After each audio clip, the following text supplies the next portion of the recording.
ప్రియమైన prophetic voice of Zion subscribers అందరికీ కూడా యేసుక్రీస్తు వారి ఘనమైన నామములో శుభములు వందన తెలియజేస్తా ఉన్నాను.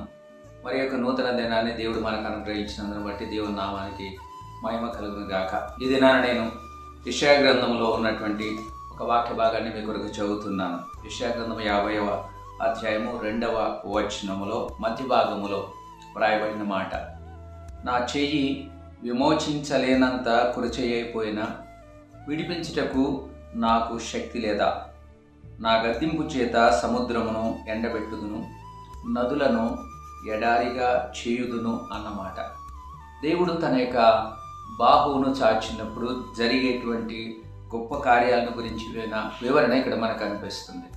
యెషయా గ్రంథం 59వ అధ్యాయంలో కూడా దేవుడు అంటాడు, రక్షింపనేరక ఉండినట్లు యెహోవా హస్తము కురుచ కాలేదు, విననేరక ఉండినట్లు ఆయన చెవులు మందము కాలేదు అన్నమాట అక్కడ మనం గమనిస్తాం. దేవుడు తన చేయి చాచినప్పుడు ఆయన బలమైన కార్యాలు చేస్తారన్న వాస్తవాన్ని మనం ఎప్పుడు మర్చిపోకూడదు.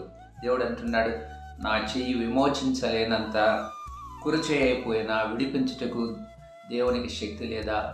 దేవుడు తప్పకుండా విడిపించగలిగినటువంటి వాడు, విమోచించగలిగినటువంటి వాడు. తన ప్రజలు ఐగుప్తులో నుండి విమోచించబడిన తర్వాత దేవుడు వారి నిమిత్తము ఆ యొక్క ఎర్ర సముద్రమును ఆయన ఎండబెట్టినటువంటి పరిస్థితిని మనం గమనిస్తాం. యెషయా గ్రంథం 51వ అధ్యాయములో వ్రాయబడిన మాట 10వ వచనములో, అగాధ జలములు గల సముద్రమును ఇంకిపోజేసిన వాడవు నీవే గదా, విమోచించబడిన వారు దాటిపోనట్లు సముద్రాగాధ స్థలములను త్రోవగా చేసిన వాడవు నీవే గదా.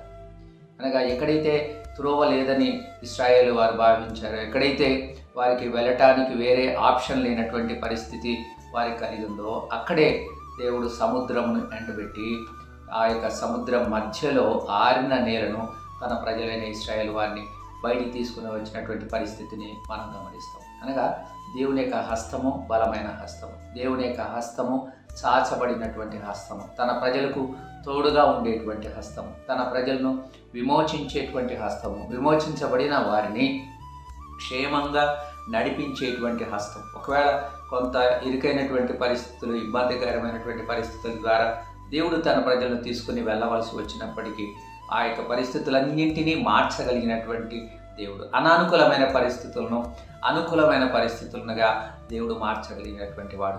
కారణం ఏంటంటే ఆయన చెయ్యి కురచ కాలేదు, ఆయన యొక్క హస్తము శక్తి లేనటువంటిది కాదు అన్న వాస్తవాన్ని మనం గుర్తించాలి. కాబట్టి ఈ యొక్క దినాన మన దేవుడు మన పక్షంగా ఉన్నాడని, మీ పక్షంగా దేవుడు కార్యం చేస్తున్నాడని, మీ పక్షంగా ఆయన మిమ్మల్ని విడిపించేవాడుగా ఉన్నాడని, తన బలమైన హస్తం చేత నడిపించేవాడుగా ఉన్నాడని, మీ కొరకై ఏదైనా చేయగలడన్నటువంటి వాస్తవాన్ని మీరు నమ్మవలసిందిగా నేను దేవుని సేవకునిగా మీతో మనవి చేస్తూ ఉన్నాను. కాబట్టి చిరప్ దేవుడు మీతో ఉన్నాడు, దేవుని యొక్క హస్తం మీతో ఉంది, బలమైన హస్తం మీతో ఉంది, విడిపించగలిగిన హస్తం మీతో ఉంది, నడిపించగలిగిన హస్తం మీతో ఉంది, గొప్ప కార్యాలు చేయగలిగినటువంటి హస్తము మీతో ఉందన్నటువంటి వాస్తవాన్ని గుర్తించి నిరీక్షణ కలిగి విశ్వాసంతో మీ విశ్వాస యాత్రను ముందుకు తీసుకుని వెళ్ళవలసిందిగా నేను మీతో మనవి చేస్తున్నాను.